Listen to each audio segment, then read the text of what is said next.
There's another kind of revenue that's come into South Dakota this past year, and that is revenue that's not brought here in the traditional sense. It's a giant handout from Washington, D.C.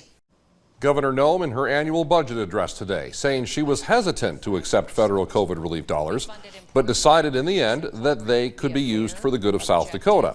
This as she lays out one of the more ambitious state spending plans in recent memory amid a healthy budget surplus.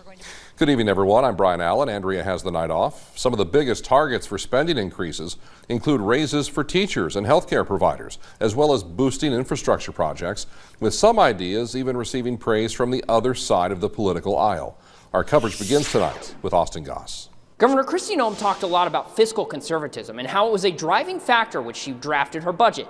Now, Noem will have to balance that fiscal conservatism with a plan to spend millions of federal dollars in COVID relief funds. Noem spoke specifically in her address to why she felt the state shouldn't decline American Rescue Plan Act spending. Afterwards, she elaborated on why for me. If we don't take the dollars that are coming to the state of South Dakota from the bills we've seen pass in Washington, D.C., they'll just redistribute that to other states.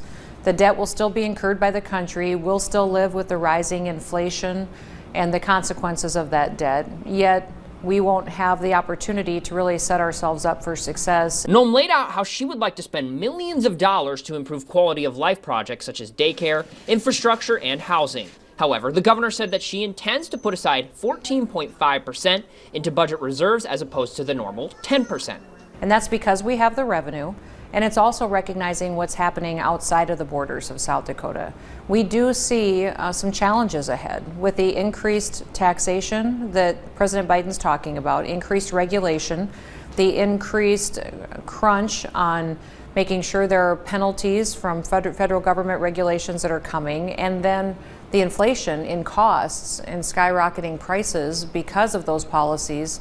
We're going to have to live in a very different environment in the next year or two. Lawmakers I spoke to said that they were generally happy with Noem's proposed budget. In particular, Democrats said that they felt it was in line with the spirit of Biden's American Rescue Plan Act. However, they say they would like to see raises more decisively outpace inflation.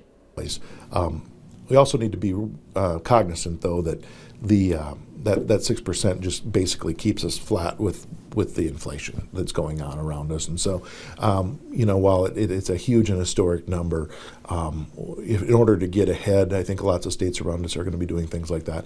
And, we have to keep moving the ball forward. I thought the governor did a fantastic job today. I mean, we're making a lot of smart investments that'll pay off today, pay off for the next 5, 10 years, and even further. So they're transformational projects, but they're also just smart investments. The budget summary and the actual budget itself are available online. However, state lawmakers got this hard copy before they left town today, meaning that they're going to have to do a little light reading before the start of next session. In Pierre, Austin Goss, Dakota News Now.